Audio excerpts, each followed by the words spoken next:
Omaha's news leader, chronicling the stories and people making a difference in our community. This is KETV Newswatch 7's Chronicle. Welcome to KETV Newswatch 7's Chronicle. I'm Rob McCartney. Summer break is here, but school districts are already looking ahead to the fall and beyond. Maybe none more so than OPS. I'm here at Westview High School. It's one of 4 new schools that Omaha Public will be opening this year. We'll take you inside in just a moment. But first, Superintendent Dr. Cheryl Logan talks about the state of the district and challenges facing students and teachers. School security is in the national spotlight right now. What is OPS doing to keep students safe? We are always doing a lot to keep students safe, and the most important thing we think that we do is to empower our students and our staff that if they see something, to say something. And we have secure entry doors in all of our schools. We have cameras in our middle and high schools and in many of our elementary schools. I think we actually have them in all of our elementary schools now at this point. But the issue is, how do we prevent something from happening? And it really is a combination of paying attention to how young people are doing and to making sure that everyone knows that school security is everybody's business. What more can be done? Well, I think the issue of school security at this point is really about what a community is going to tolerate. Okay. And when I think about what recently happened in Uvalde, and obviously keeping the families and loved ones of the young people and the teachers who perished in our thoughts, it's really about access and mental health challenges that we see with folks. And in the case there, an 18-year-old had the opportunity to have his hands on something that could kill 20 people at one time, and did so.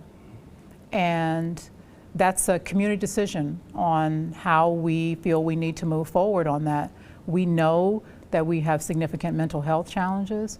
We know that it is difficult for young people to find access to mental health challenges because the need is so great. I think we're fortunate here in Nebraska that we have Boys Town. I frequently retweet on Safe to Help Nebraska. I think that's an amazing site and app to help our young people. And it's something that needs to be always in the forefront when we see people that are suffering and we see people that we may need to make an intervention on. You mentioned challenges. Staffing is a huge challenge. Hundreds of teachers are walking away from OPS. What's your message to them? Well, the message to the ones that are retiring, I always wish people happy retirement, because I believe retirement is a life decision, a financial decision in many ways, but we welcome you back. You know, if there is, because we realize that the labor market and the shifting sands of the labor market are something that nobody predicted, and that there are not as many solutions as there may have once been. We realize that there are less people to do jobs of all kinds, and teaching is, we can't put a sign on our door that says we're closing and you know, at 6 o'clock. You know, our children are counting on us, our families are counting on us, and we would say we welcome you back. We also want to know what we can do better. We are putting together a work group this summer in conjunction with some of our labor partners to think about some things that we can do that will improve working conditions. But one of the key things that we are doing is redoubling our efforts to work with our parents and engaging our parents and community members. Many community members, clergy, nonprofits have reached out to me, and we're also conducting an effort that will start in a couple of weeks with our community partners, and then encouraging some additional efforts with our teachers and school staff in terms of reinforcing and really thinking about deepening those relationships with our parents. We know that student behavior doesn't just happen in one place. And that if we're on the same page with our parents and caregivers about behavioral expectations, that we can do better. And it was a very difficult year. It started off with crazy TikTok challenges, which no one anticipated. I think that with our youngest students, some of the behaviors that we saw, no one anticipated. And we are redoubling our efforts, during the summer to make sure that, similar to when we needed to go one-to-one with technology and train everyone, we know how to do hard things.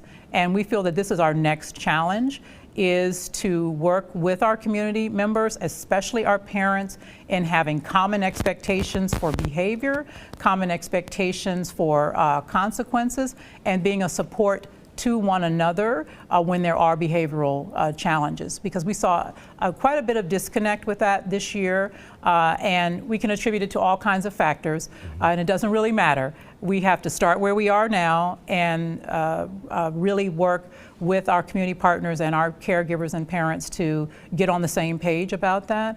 One of the things that we can do, we suspend kids, when they have an infraction. But one of the things we know about suspension is that the kids come back, and we don't necessarily often see the improvement that we would hope to with that intervention. So how do we shift the conversation? And obviously, if a kid does something where they need to get suspended, I was a high school principal, and if you saw my suspension rates, you would go, "Yeah, she's serious about that." And so that's not the only issue. That even then, when I was a principal, I also knew my kids were coming back, and what are the things that we're going to do to work with their parents and to work with them to improve those behaviors. And we feel like deepening the relationships with our parents, which we were disconnected. We've been disconnected for over 2 years with folks, and to re-establish those common expectations and actually improve them from before we went into the isolation of March of 2020.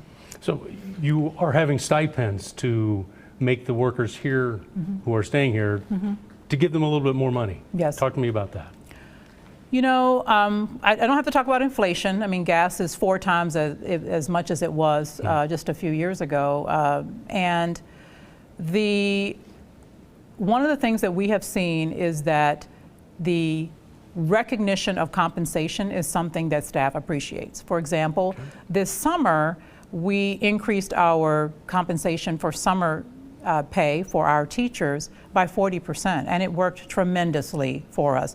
The recognition that the work is valuable, and it's not just us that need to recognize this, it's everybody in the community, especially those people who are policymakers and are able to make sure that folks have more compensation, that this is a strategy and an acknowledgement, more important than a strategy, honestly, that the work is valuable and that we do have the funds, and we want to make sure that we also are very clear with our community that this is a long-term effort, that we're not going to solve the staffing crisis with this stipend. We're doing it over 2 years in recognition that this is going to be something that is long-standing, and we'll go past that 2 years. This is how we could start the effort, but really, letting our community know that if you do the numbers, if you look at who's eligible for retirement, and you look at who's in the teacher pipeline, and a lot of things that we're doing about teacher pipeline. I was recently talking about the fact that we have almost 300 interns, student interns this summer that will be working in our schools. We see that as part of our pipeline. We just had the interviews for the UNO OPS teacher scholarship to scholarship 100 teachers over 4 years for a full ride, to make sure that we have those folks in our pipeline, and understanding that the cost of college is tremendous, and that as we think about people that want to go into public service, one way we can improve the pipeline is by showing it. I like to say, show me the money, and I think our young people will respond. What's the status right now? I mean, how many hundreds do you have leaving, and are we in a critical situation? Oh, absolutely. We are in a critical situation. We are in a critical situation with support staff as well. I recently visited J.P. Lord School, where we don't have behavior issues are not necessarily an issue. That the students have a lot of complex needs, and we have challenges there, because the work is difficult, and the students have a great need. And so we see this as a long-term issue, and we do see that, we will have some number of staff that we will probably not be able to staff. So we're doing some things in terms of the internal controls that we can do to make sure that on the first day of school, every child has a teacher in every class. Such as, what are some of those internal things you So can one do? of the internal controls we're doing is looking at our staff ratio. We have we've always enjoyed a very generous student to staff ratio, and we do have some wiggle room there, and we are looking at some increases in our student staff ratio. And I would say it really is about 2 students if you look at it, how it will actually impact the classroom. So one of the things that we did was we looked at adjusting the staff ratio and what it did to class size in every grade, in every school, in elementary school. And actually did that with our board members so they could see how their sub-districts would be impacted. And that is one of the strategies that we're going to do. We do have, as a country, as a world, realize we're going to have to do a lot of our work with less people, and we have to do it in the way that is thoughtful to the degree that we can, and keep students at the forefront. Anna, in April, you pulled your name from the running for the school district in Fairfax County. I did, yeah. Why did you do that? And if someone came knocking again, would you consider? Well, so I'm going to first say never say never. Right. So I will start there. I will say that the opportunity to go home was compelling. And honestly, I have probably received 40 calls for jobs since I've been here in Omaha, maybe more.